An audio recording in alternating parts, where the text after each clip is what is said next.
Donc on va maintenant vous montrer comment on réalise une attelle.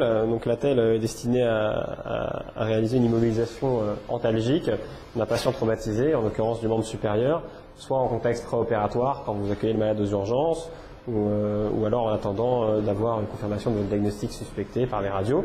Donc l'attelle, c'est vraiment le traitement antalgique optimal, tout simplement parce que ça immobilise le segment osseux fracturé, et donc c'est vraiment ce qui est le plus efficace pour l'antalgie. Alors pensez bien, quand vous confectionnez un plâtre, une attelle ou pour n'importe quel geste technique, pensez bien à vous installer dans des conditions de confort maximal pour vous et pour le malade. En l'occurrence, ici on va vous montrer une attelle de poignet, il faut que vous soyez dans de bonnes conditions, il faut que le malade soit dans de bonnes conditions. Vous ne pouvez pas vous permettre d'avoir un membre supérieur flottant dans le vide, c'est extrêmement douloureux pour la fracture qui est mise en contrainte. Donc prenez le temps de vous installer correctement, prenez le temps d'avoir des points d'appui non douloureux pour le malade et qui vous permettent de travailler dans des conditions satisfaisantes. Donc la première étape va consister à dérouler le jersey sans trop l'étirer sur le membre sur lequel on réalise l'attelle. Donc comme toujours pour le membre supérieur, quand on place un jersey, on découpe une petite pastille de jersey au niveau de l'articulation métacarpophalangienne du pouce pour permettre de libérer la première colonne.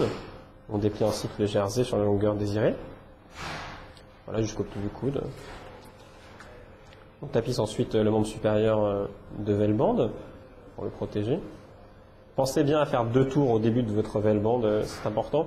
Et vous voyez ici qu'on prend soin de recouvrir l'avant-bras de manière à ce qu'il y ait sensiblement toujours 2 épaisseurs de velbande. On repasse sur la moitié de là où on est passé préalablement.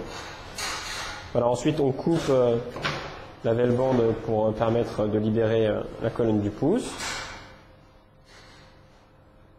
À nouveau, à chaque fois qu'on passe, on coupe la velbande plutôt que de la replier sur elle-même, ce qui entraîne un effet de boule assez désagréable au niveau de la première commissure. Voilà, et vous voyez que donc l'épaisseur de velbande doit être à peu près homogène sur tout l'avant-bras. Alors, on recouvre ensuite la velbande d'un deuxième jersey. Selon le même protocole, on enlève une petite pastille de jersey pour libérer la colonne du pouce. Et on déroule délicatement le jersey sur la protection.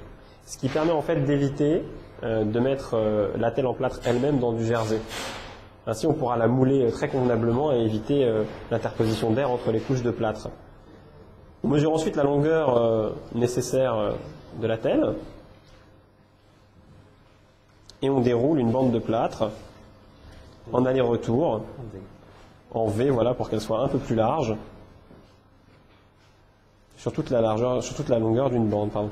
Alors il faut pas que l'attelle fasse moins de 10 épaisseurs, hein. Sinon elle ne sera pas solide.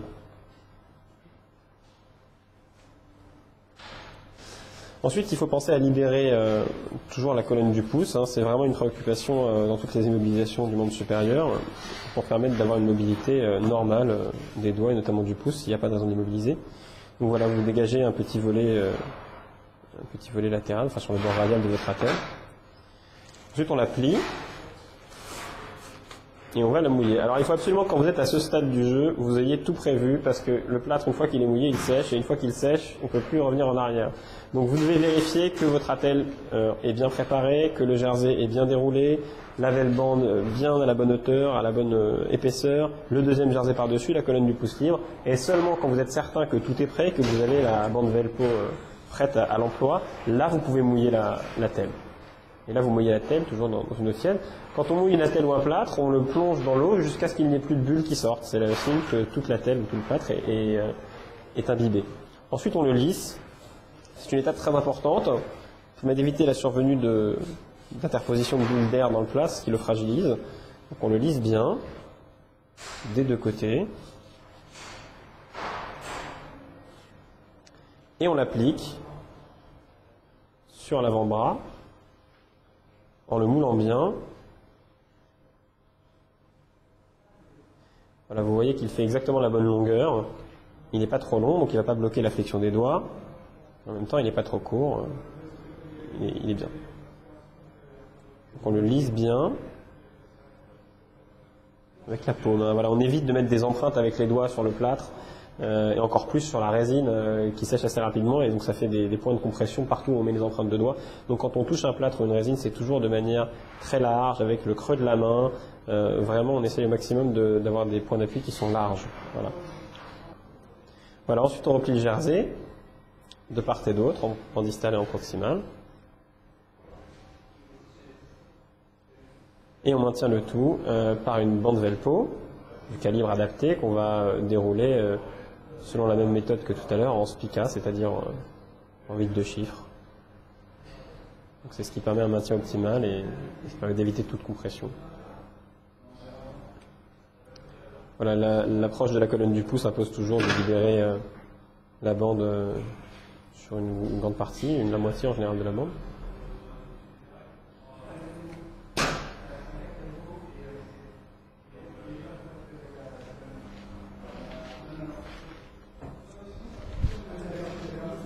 Ensuite, on maintient la belle bande par du sparadrap que votre externe prendra soin de vous préparer à l'avance. Voilà. On libère bien la colonne du pouce, encore une fois. Et vous voyez la telle qui donc laisse libre toute la colonne du pouce.